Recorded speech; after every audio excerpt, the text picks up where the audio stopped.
It's no secret that malls in America are struggling, with retail space in the US having expanded to a scale unrivaled by anywhere else in the world. Changing consumer spending habits and the rise of e-commerce has pushed the trend in more recent years towards store closures. And that means less rental income for mall owners. Behind me is Hudson Valley Mall, a quiet, half-empty example of a story now familiar across the United States. A once thriving regional mall that has come under pressure from the closure of big-name stores. The storefront that you can see behind me used to belong to JCPenney before it vacated the premises in 2015. Macy's, another big tenant for Hudson Valley, left in 2016. The closure of these so-called anchor tenants is so damaging for regional malls, not only because of the loss of rental income, but also because it diminishes the attractiveness of sticking around for smaller, regional mom-and-pop stores.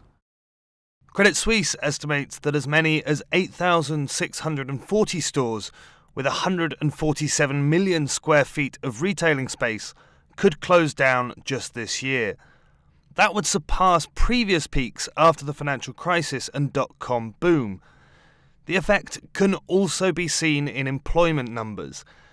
Even with the robust jobs market, retail jobs have declined by an average of 6,000 per month this year, according to the Bureau of Labor Statistics. And S&P Global notes that the number of retailers going bankrupt has accelerated from last year. Now we don't only have one or two announcements from major operators with store closures. We've got multiple anchors just even recently making those announcements. So on a case-by-case basis, you're going to have properties that now the operator is dealing with two major anchor closures, and the impacts on other tenants at that property can be pretty severe. Whether or not their operations get affected by this, time will tell, but that's something that folks will have to pay attention to. For Hudson Valley, it contributed to the mall defaulting on its mortgage last year. That default not only hurt the mall, but also investors that had funded it. The retail sector is one of the largest in so-called commercial mortgage-backed securities, but that's changing as more properties like Hudson Valley default, and investors become wary of lending to retail property owners. When the residential mortgage crisis in 2008 hit, its effects were swift and dramatic. But investors expect retail to see a much slower decline, offering fewer prospects to profit from its demise or bet on possible pockets of resurgence. Hudson Valley's story began in the 1980s. The mall arrived during the good times, but when the town's main employer, IBM, left in the 1990s, it took with it many of its younger workers, leaving behind an older population, many of whom took early retirement. Communities faced with a changing demographic due to the departure of a major employer about 25 years ago. If you roll forward the 2010 census to 2017, over 50% of the town's population are over the age of 50. And if you understand the life cycle of spending, over age 50, you've already had family formation, and discretionary purchases are not a high priority.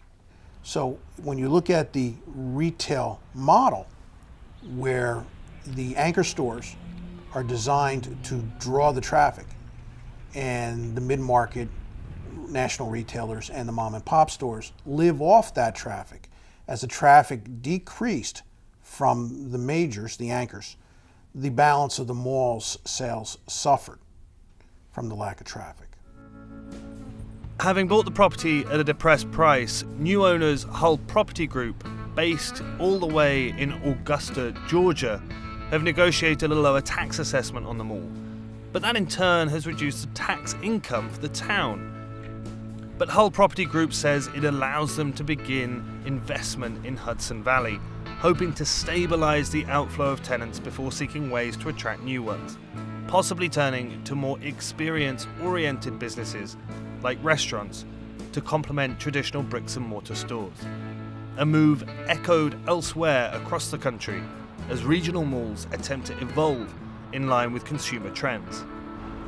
Some large retailers do still remain at Hudson Valley, but the names emblazoned on the sign behind me just off the main road are still those of struggling big box retailers like Sears and Target. Under new ownership, the mall is fighting for survival at a time of structural shift in the retail industry and the makeup of the American mall. But there is hope. A new mega mall in New Jersey recently received funding from investors showing they are still willing to support some retail developments. And Amazon's acquisition of Whole Foods and the floor space that comes with it shows even those at the forefront of disrupting the retail industry see value in physical shops. Joe Renison, Financial Times in Ulster County, New York.